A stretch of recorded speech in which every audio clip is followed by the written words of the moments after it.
Muy buenas tardes, estimados alumnos. Damos inicio a la clase número 27 ya, siempre con el tema de la legislación penal juvenil. Ya habíamos hablado acerca de las medidas de internamiento, de las medidas que se le pueden aplicar a un menor en el proceso. Habíamos finalizado con el internamiento. Ahora, continuamos.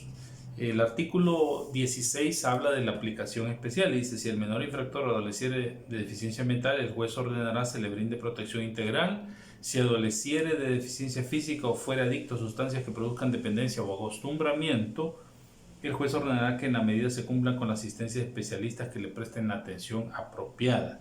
Es decir, aquí pues lógicamente estamos hablando de un menor que ya está en una situación crítica o delicada en base al consumo de droga o de otra sustancia, ¿no?, que dañe o altere su cuerpo. Asimismo, puede ser un menor que tenga algún tipo de enfermedad congénita o algo que lo haya desarrollado en el tiempo de su vida por medicamentos, por lo que sea, necesita también de algún tratamiento especial. Es decir, lo que la ley prevé acá es que eso pues también debe de considerarse al momento de aplicar las medidas, del tratamiento que se le va a dar, del proceso, etcétera, para no dejar de lado pues esa situación. Ahora, dice 17, la duración y revisión de las medidas. La duración de las medidas no excederá de 5 años, salvo lo dispuesto para los menores que hubieran cumplido 16 años al momento de la comisión del hecho. ¿Por qué salvo para los menores que han cumplido 16 años al momento de la comisión del hecho? Porque imaginémonos que alguien tiene 17 años y medio cuando está siendo procesado. Si se le aplicara esta regla y, por ejemplo, se le aplica el internamiento, imagínense que es por un delito de homicidio agravado, conspiración al delito de homicidio agravado, que tienen penas que pueden tener penas hasta de 15 años, pues entonces fuera contradictoria, incompatible esta disposición con el tipo de pena que ya la misma ley está estableciendo. Por eso se establece que en el caso cuando han cumplido 16 años al momento de ser procesados, pues no se va a aplicar esa medida que puede durar máximo 5 años. En cambio, un menor de 14, si se le aplican 5 años, pues saldría a los 19 años, etcétera, ¿no? Así, entonces hay como más margen para poder darle el tratamiento también que las medidas necesitan, no precisamente solo el internamiento, sino cualquier otra de las medidas del artículo 8 que se van a aplicar durante varios años, pues por la orientación, las reglas de conducta, las medidas pueden ser durante varios años como tal. Dice: el juez de ejecución de medidas cada 6 meses revisará de oficio las medidas impuestas al menor, a fin de constatar que se encuentra en un programa de capacitación y escolarización y que la medida y las circunstancias en que se cumple no afecta el proceso de reinserción social del menor. Solicitará para ello la colaboración de los especialistas. Se dan cuenta, aquí viene también nuevamente el otro tipo de colaboración. Las medidas podrán ser modificadas, sustituidas, revocadas por el juez de oficio o a instancia de parte, dice, o del director del centro donde se encuentra el menor con base en las recomendaciones de los especialistas. Vean qué interesante es también el proceso y seguimiento que le dan los especialistas al tratamiento de los menores. Y que la medida de circunstancias dice las medidas podrán ser modificadas incluso por el centro del director de donde se encuentra el menor. No será procedente la modificación, sustitución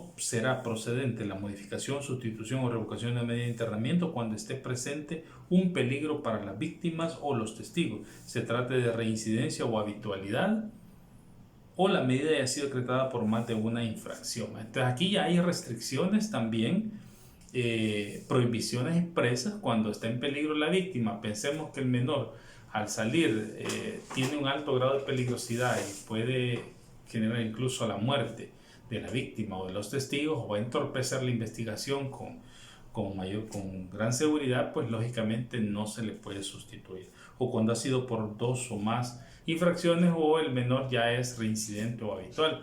Fíjense que con esto de la reincidencia o la habitualidad también se generaron varias reformas interesantes. Una de ellas era que, por ejemplo, cuando surge la ley penal juvenil en 1900, ley del menor infractor se llamaba en el 1994, si no me equivoco, todos los delitos eran conciliables, o la mayoría de delitos eran conciliables, incluso las violaciones. Yo tuve la oportunidad de trabajar en un juzgado de menores en el año 2002 y recuerdo que se concilió una violación de un menor de 4 o 5 años por $400 en ese caso. O sea, algo lamentable, pero que la ley lo permitía. La ley lo permitía. A raíz de eso es que ahora, claro, los delitos que son conciliables acá en la ley penal juvenil, pues ya se han, digamos, delimitado desde luego. No se puede conciliar un homicidio, una violación, un secuestro, pero en aquel momento eran conciliables. Porque la ley no consideraba tal vez el peligro real, digamos, o no se había medido la magnitud de lo que un menor podía llegar a cometer. Incluso o se consideraba tal vez por lo establecido en los tratados internacionales, toda esa protección, esa filosofía que se venía dando en torno a ello. Ahora, dice, las personas encargadas de dar apoyo al menor informarán al juez cada 3 meses sobre la conducta observada por este. La duración de las medidas decretadas en forma provisional no podrá exceder de 90 días. Concluido este término, cesarán de pleno derecho si no se hubiera ordenado la medida en forma definitiva, salvo que legalmente se hubiera ampliado el plazo original de la investigación, en cuyo caso la duración de la medida provisional se prorrogará por la misma proporción. Aquí hay un dato importante: la duración de las medidas decretadas en forma provisional no podrá exceder de 90 días. Fíjense bien, 90 días es el plazo máximo que un menor puede estar con una medida provisional. Ese es el plazo máximo, 90 días. De hecho, la investigación se hace en 30 días. La investigación inicial se hace en 30 días y los otros 30 días son para el desarrollo de la audiencia preparatoria, que equivale a la audiencia preliminar en adultos, y el desarrollo de la vista pública. Entonces aquí no es como en adultos, que en términos generales, ahí el artículo 8, 9 del Código Procesal Penal dice que la privación de libertad no podrá exceder de 24 meses, dice. Es decir, en términos así legales y concretos, en adultos una persona pudiera estar hasta 2 años en detención provisional, lo que sucede con los procesados que tienen vínculos o que son delitos conocidos por el juzgado de instrucción y sentencia especializados, ¿no? Delitos contra el crimen organizado y de realización compleja, que ya la ley especial lo regula. Esa gente, digamos, a veces casi llega a los 2 años en detención provisional. Pero incluso puede un reo común, digamos, que ha cometido un delito común, que está siendo procesado en los tribunales, llamémosle ordinarios, puede también pasar 2 años. Lo que no sucede en detención provisional, lo que no sucede con los menores. Los menores máximo pueden pasar 90 días con medidas provisionales. Después de eso cesan de pleno derecho. Dice, continuación, cuando el menor cumpliere 18 años, este es otro dato importante, y la medida se encontrará vigente, esta continuará, salvo que el juez la revoque. En el caso de medida de internamiento, cuando se trata de menores que hubieran cumplido 16 años al momento de la comisión del hecho, no podrá revocarse la medida mientras no se hubiera cumplido al menos las 2/3 partes del término por el que se fue ordenada, siempre y cuando los reportes sobre la conducta del mismo sean favorables. En ningún caso podrá cumplirse la medida de internamiento en sitios de reclusión para personas sujetas a la legislación penal común.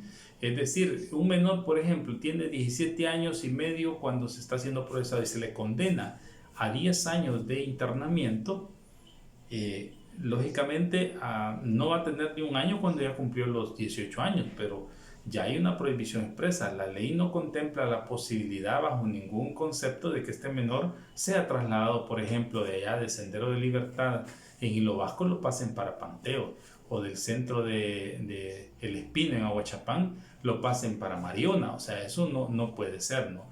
Porque aunque tenga 6 meses nada más de estar cumpliendo ahí su pena, deberá seguirla cumpliendo ahí con el tratamiento que los especialistas puedan darle. Incluso, dice, esta medida no puede ser sustituida si no se ha cumplido las 2/3 partes de la pena. Imagínense, para un internamiento de 10 años estaríamos hablando de más de 6 años como tal.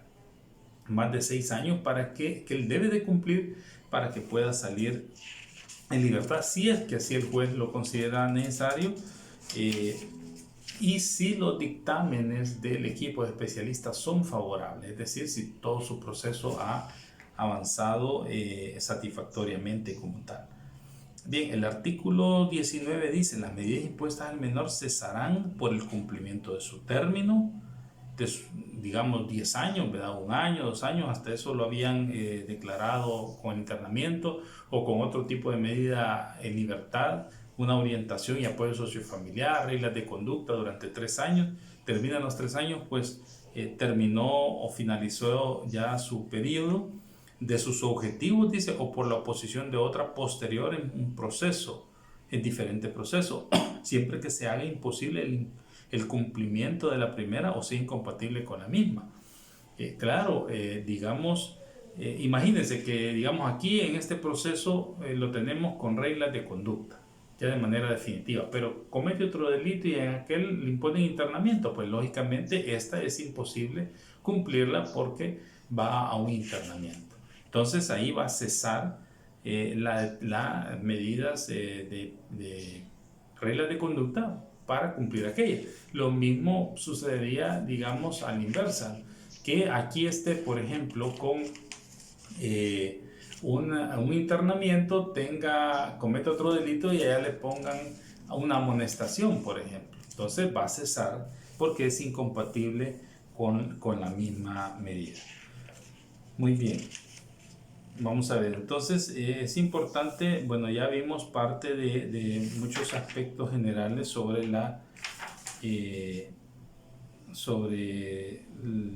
digamos, los principios, las medidas que se van a aplicar, en qué forma se pueden aplicar, algunas funciones del equipo de especialistas. Muy bien, ahora vamos a entrar a analizar.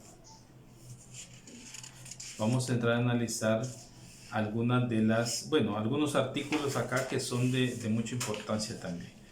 Dice el artículo 24 y 25: la vista de la causa y demás audiencias previstas en la ley serán orales bajo pena de nulidad. Bien, ya habíamos explicado sobre esto en el proceso de adultos. Sabemos que la oralidad es un mecanismo viabilizador de las garantías procesales y garantías constitucionales que sustenta, digamos, el principio acusatorio también y le da una mejor garantía al proceso penal, ¿no? De luego, si lo vemos frente a un proceso penal escrito, donde la escritura es fría, donde no hay, digamos, en algunos momentos no hay una inmediación real no hay prácticamente inmediación, pues porque el juez puede basarse únicamente en lo que dicen las actas de los actos urgentes de investigación o de los indicios, etc. Entonces, por eso es importante la oralidad aquí también. Todas las reglas de litigación oral que aprendimos en procesal penal se aplican perfectamente al proceso de menores. En una vista de causa, los mismos interrogatorios, el mismo tratamiento de las objeciones, el mismo formato para los alegatos iniciales, las conclusiones, el hecho de que el menor pueda o no rendir su declaración indagatoria, etcétera. Todo eso se aplica en el proceso de menor. Garantía de discreción, artículo 25.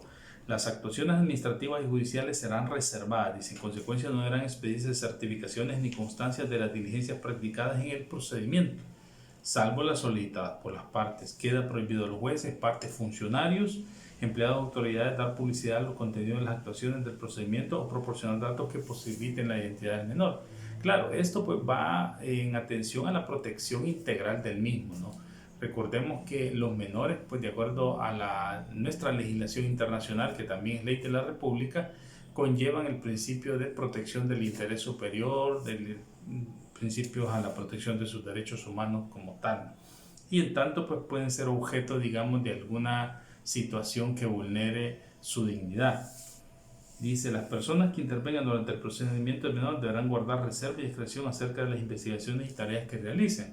Generalmente en los procesos de menores no se admiten asistentes no letrados, es decir, personas que puedan andar con alguna de las partes procesales haciendo sus prácticas penales, ¿no? No obstante, pues siempre hoy en día tienen gente que mandan del Consejo de la Corte Suprema de Justicia, de la sección de práctica jurídica, a que vayan a hacer sus prácticas ahí, pero de manera administrativa. Por supuesto, también tienen la responsabilidad de guardar este tipo de reserva. Dice, no obstante lo manifestado en el ejercicio anterior, el juez competente podrá de oficio o petición de parte mediante resolución fundada autorizar que sea pública la información sobre la imagen y la identidad del menor que facilite su localización respetando su dignidad o intimidad y en los casos en que se vada a la justicia y que exista objetivamente grave riesgo para la seguridad de la víctima, los testigos o cualquier otra persona. De igual manera, podrá autorizar sea pública la información, dice, cuando los menores estén involucrados en delitos señalados en el inciso cuarto del artículo 15 de la presente ley, así como por la reincidencia y habitualidad en la comisión de delitos. Claro, estamos frente a un tipo de menores que es catalogado ya como un delincuente habitual, reincidente o un menor perteneciente a un grupo denominado mara o pandilla, etcétera. O sea, es decir, hay una serie de situaciones acá sobre las cuales hay que verificar su procedencia o no para romper con esta discrecionalidad.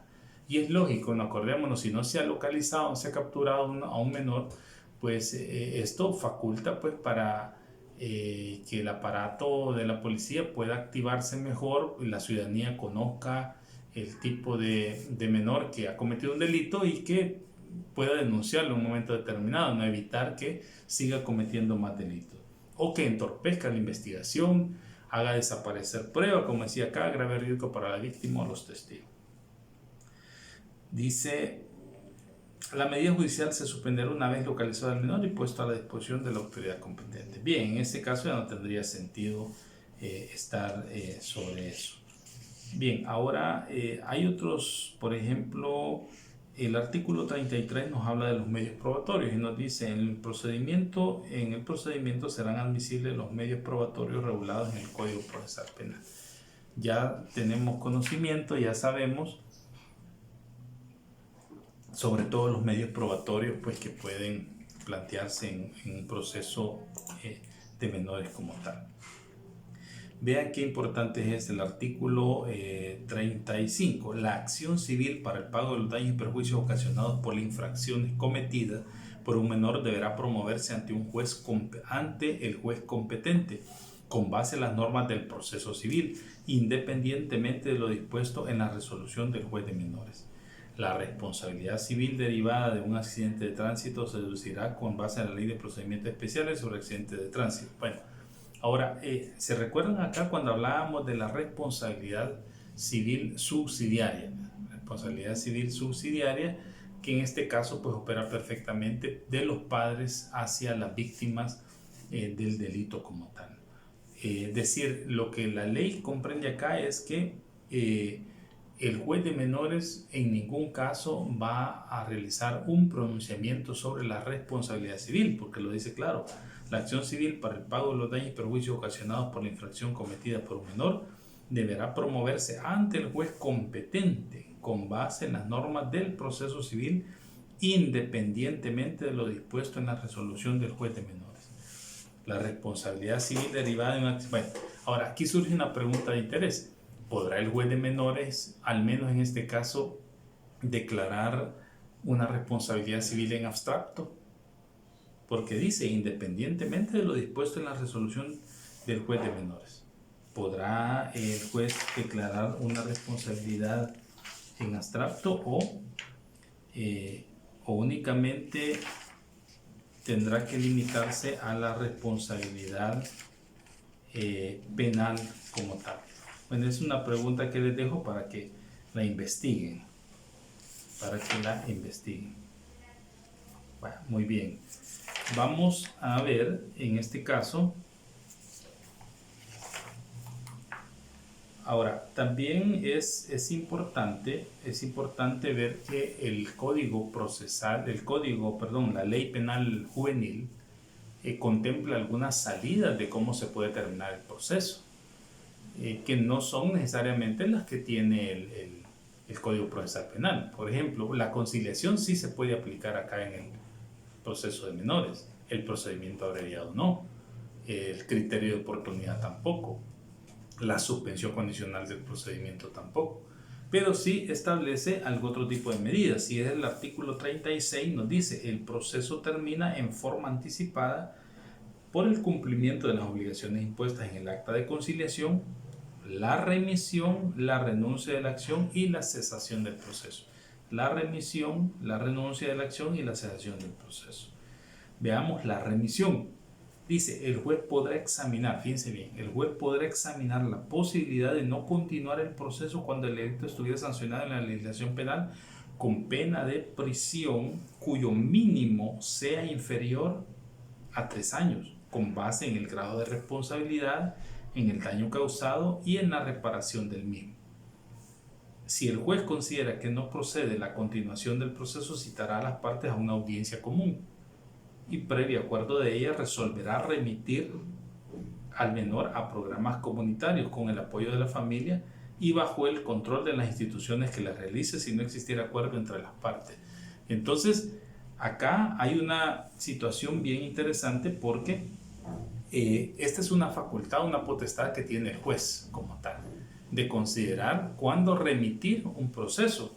Dice, no continuar el proceso cuando el delito estuviera sancionado en la legislación penal con pena de prisión cuyo mínimo sea inferior a 3 años. Estamos hablando de una pena mínimo de 2 años, máximo 4. Podría ser un hurto. Un hurto, tengo entendido, el hurto, un hurto simple. Una amenaza, podría ser ese tipo de delito, daños. Siempre dice, considerando también, fíjense bien, considerando a la responsabilidad en el daño causado y la reparación del mismo. Estamos hablando de los daños, por ejemplo, si en ese momento, mire, ya los daños han sido resarcidos, no hay ningún problema, la víctima también no se muestra, digamos, ofendida y dice, mire, no tengo ningún problema en que esto termine acá. Esas valoraciones se ve también el perfil del menor, que fue tal vez una situación, digamos, desprevenida, etc. Eso puede ayudar a que el juez tome a bien remitir el caso. Luego tenemos la cesación del proceso, artículo 38.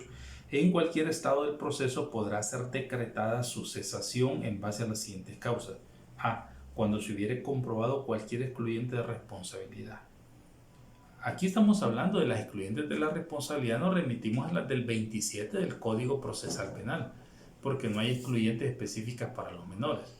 Nos remitimos allá al 27, allá están todas las causas. Dice B, cuando el desistimiento del ofendido impida la continuación del proceso. Cuando el desistimiento, es decir, cuando en sí el ofendido ya expresa claramente que no quiere nada con ese proceso, que no se siente ofendido, que no tiene, diríamos, interés en que se siga con el proceso, etc.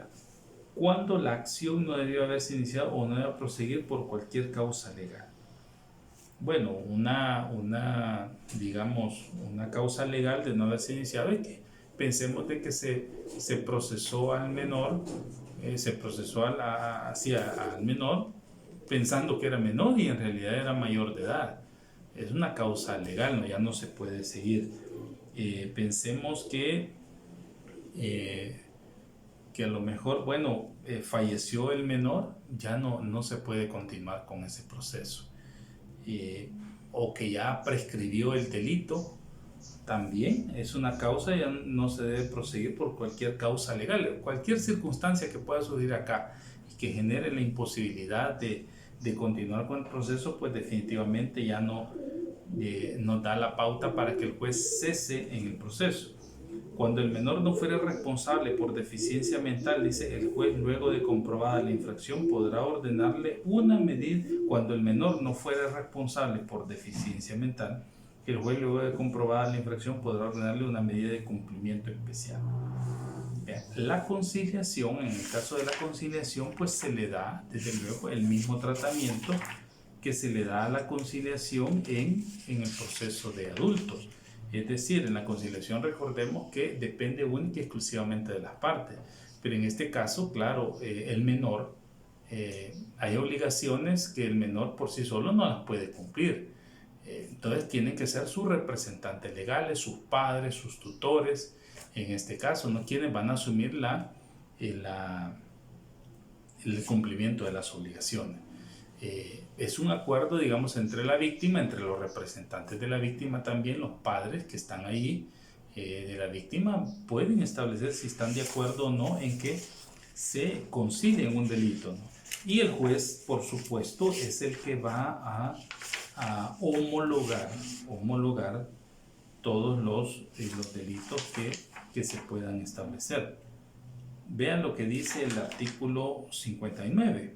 Admiten conciliación todos los delitos y faltas, excepto los siguientes: homicidio simple y agravado, extorsión, privación de libertad, secuestros y atentados contra la libertad individual agravados, los relativos a la libertad sexual, los de intereses difusos y los delitos cometidos por menores que hayan conciliado la misma clase de delitos dolosos. Ahí está ya la excepción.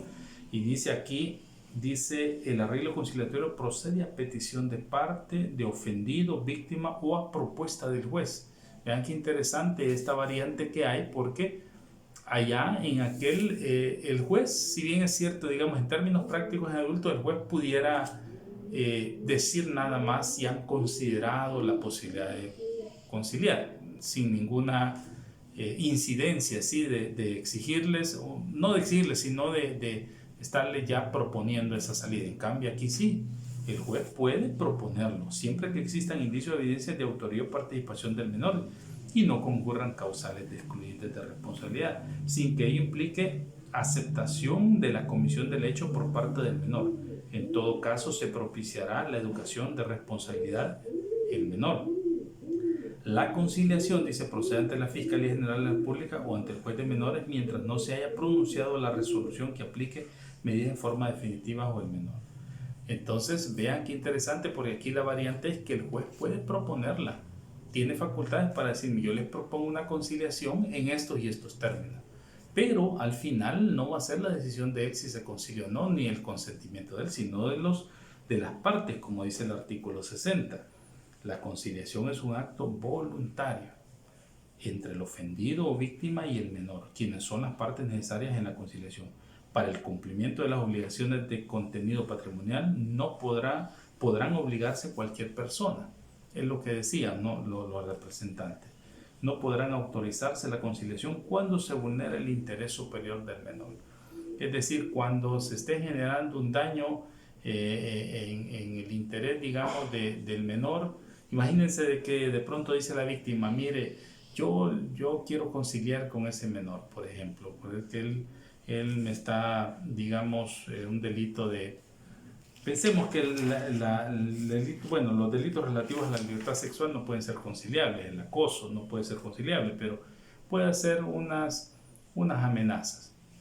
Y dice: mire, yo quiero conciliar con él, pero yo necesito que él se vaya de la zona donde vive, porque la verdad no quiero ni verlo, no quiero encontrarme con él en la calle, él va a la escuela y el menor a lo mejor no tiene dónde irse. Cerca de donde vive está la escuela, tal vez el taller donde trabaja, está su familia y no tiene los recursos donde pueda desplazarse. Entonces esa medida, como forma para conciliar, atenta contra el interés superior del menor, no obstante él sea el infractor, pero es de las circunstancias que los jueces deben de valorar para el momento de la aplicación de esta medida. Dice el 61, cuando proceda la audiencia conciliatoria se citará al menor, a sus padres, tutores o responsables del menor, al defensor y al procurador de menores y además al ofendido o a la víctima. Y si este fuera menor, la citación comprenderá a sus padres, tutores, responsables.